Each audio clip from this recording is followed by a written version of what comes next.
बर जेवढ्यावर दंड झाले तर उदय सामंत साहेब म्हणले सगळे आम्ही मागं घेतो, दंड घेतलेले सगळे मागं घेतो आणि निर्णय अहो विजय झाला. जे आर दिल्यावर तुम्ही विजय होणार आमचा, जे आर दिल्यावर आत्ता नाही.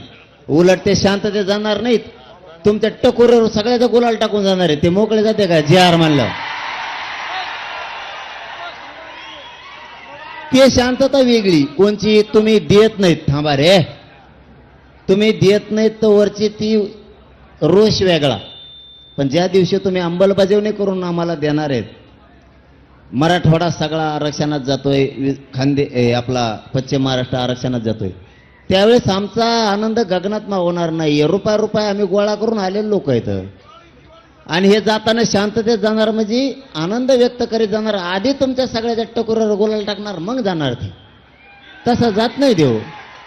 आणि त्याला आनंद म्हणू आपण, त्याला आनंद म्हणू आपण.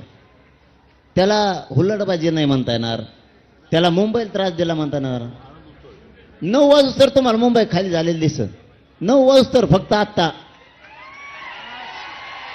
एकदा तुम्ही अंमलबजावणी आणि जे आर दिला की पोरं नाचत नाचत नाचत मुंबईच्या बाहेर गेले, तुम्हाला माहित नाही होणार. तुम्ही जर म्हणले थांब मुंबई, ते म्हणते नको मला जायचं गावाकडे.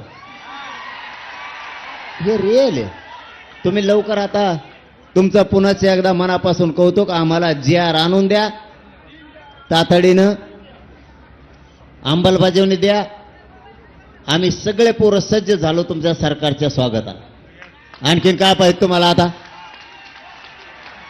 पोरांनो, मंत्री महोदयांना सन्मानाने वाटा लावा. पुन्हा ते वापस येते जी आर घेऊन, नाही तर इथंच बसून राहा. जी आर घेऊन या. काय तुम्हाला येईन जा जा. परत डिझेलचा प्रॉब्लेम, आमका प्रॉब्लेम. आपलं डिझेल वाचन तेवढं.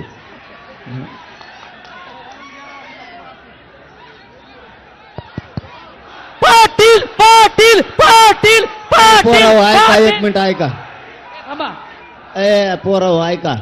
हा म्हणून अरे, कारण याच्यापेक्षा काय पाहिजे आपल्याला? याच्यापेक्षा काय पाहिजे पोराव आपल्याला? याच्यापेक्षा काय पाहिजे? हा म्हणू का? खाली बसलेले मंडपातले ओके, जिंकलो रे राजा हो आपण.